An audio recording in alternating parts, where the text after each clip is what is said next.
It's time to forgive yourself. As survivors, a lot of the guilt and shame that we carry centers around the fact that we ourselves had a lot of toxic behavior. In fact, some of us, myself included, might have mirrored or grabbed onto some of the narcissistic traits from when we were with a narcissist. This guilt weighs so heavy on us, and we feel as if we deserved what happened to us because of this toxic behavior. We believe that because of our reaction to the abuse that we endured, that we deserved it in the first place. But I've got a question to ask you. If you witnessed a child being abused and then they broke down and were mean to another child, would you immediately jump down the child's throat? Or would you look at them with compassion and understanding? Would you look at them with that knowing feeling of, oh my gosh, no wonder they're acting that way? It's time we took that and applied that same concept to ourselves. I am no way excusing toxic and sometimes even abusive behavior, not in the least. But the fact that we feel guilt and shame means that we are not on parallel terms as the person that hurt us. The fact that you're watching this video right now shows that you're wanting to heal, you're wanting to change. You recognize that that behavior is not acceptable and you know that something has to happen. That already puts you miles ahead and in my eyes makes you a superhero. If this is your first time hanging out, welcome. My name is Karleigh Saunders and I'm a confidence and abuse recovery coach. From the time I was 12 years old until I was 23, I was caught in the cycle of abusive relationships. I have not only gotten out and seen the other side and experienced freedom, but I am obsessed with helping you do the same. Look, I myself used to be an incredibly toxic person.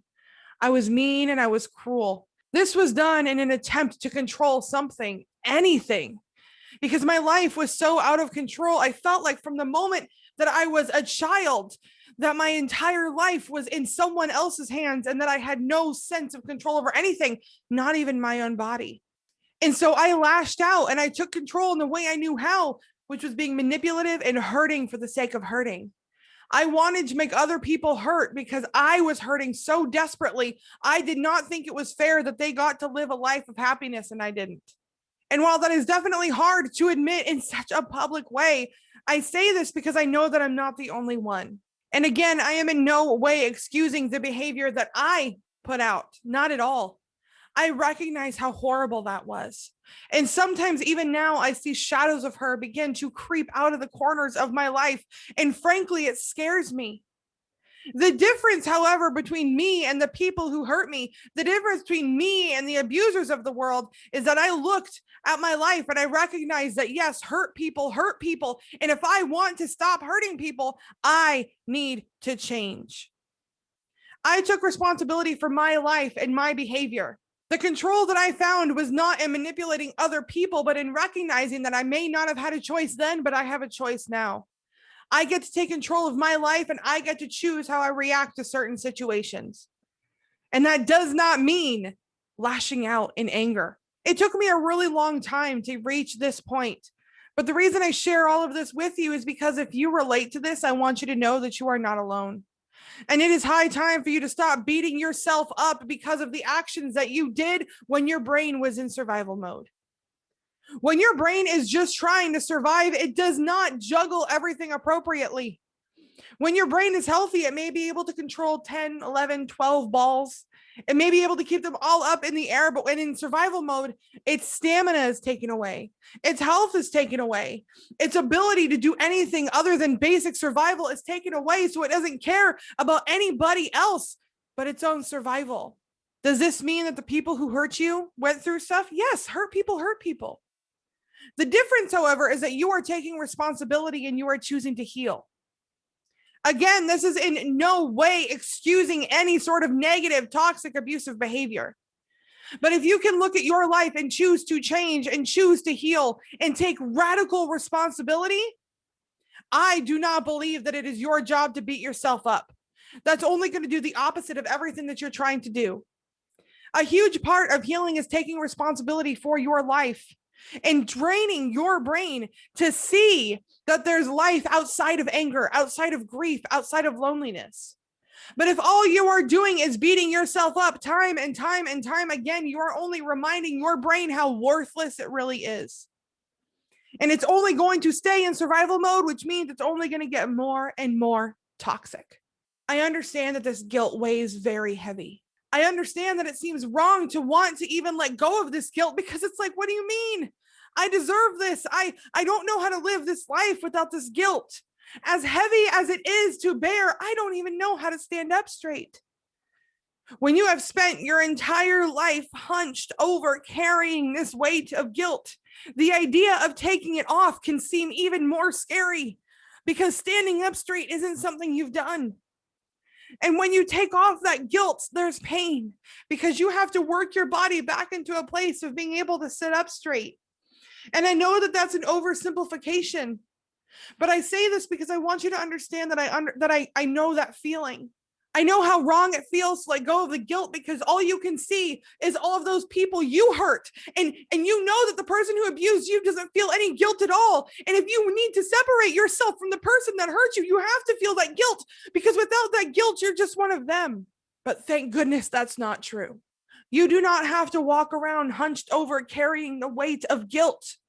What you need to do is take radical responsibility and recognize what you did and recognize what you can do. You did not have a choice then, but you have a choice now. You can choose to heal and you can choose to move forward. And that very first step begins with forgiving yourself. Forgiveness, especially for self, can be one of the hardest things that you ever do. And it's going to take a lot more time than you even want to admit.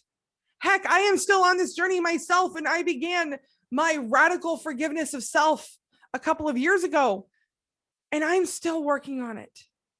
It's hard. It is so easier said than done, and I recognize that. But I say this because I myself did not even know that I was allowed to live a life without guilt. I did not know that I was allowed to take that weight off of my back and stand up straight. I did not know that that was an option for me.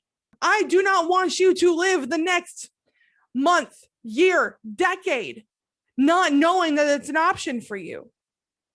Is it going to take work? Yes. Is it going to be easier said than done? Yes.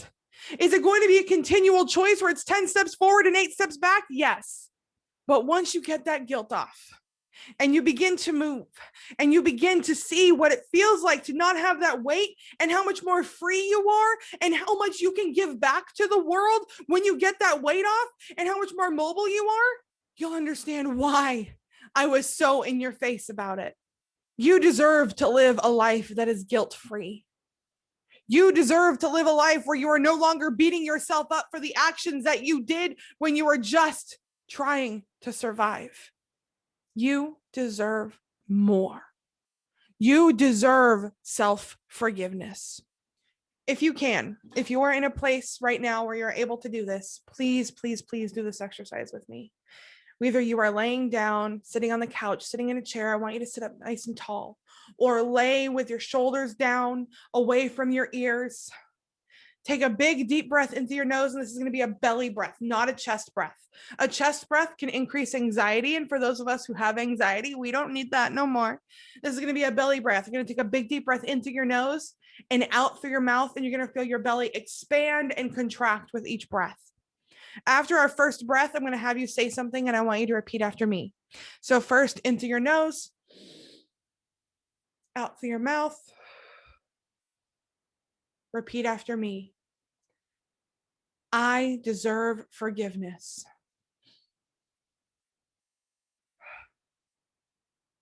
I deserve forgiveness.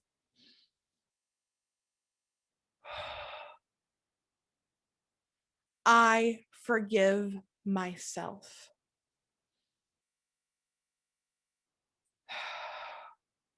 I choose to forgive myself every single day.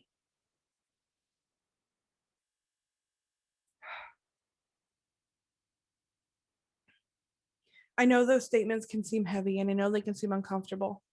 In fact, it may even feel like you're putting on a pair of shorts that are 2 sizes too small. But just keep saying them. Even if you don't believe them, that doesn't matter right now. It just matters that you're saying them continually, consistently. Whether you believe it or not does not change the truth. And the truth is that you deserve forgiveness. Right after this video, I'm going to link to a playlist all about gaslighting. And the reason why I'm linking it here is because you're probably going to find that you're gaslighting yourself. Watch that playlist. I walk you through all of the gaslighting 101. And the most important part is how you can recognize gaslighting yourself. And a lot of the times, that's how we get ourselves in these situations. So go make sure you give that a watch. Thank you so much for hanging out with me. And never forget that you are strong, you are capable, you are intelligent, and boo, you are so freaking worthy.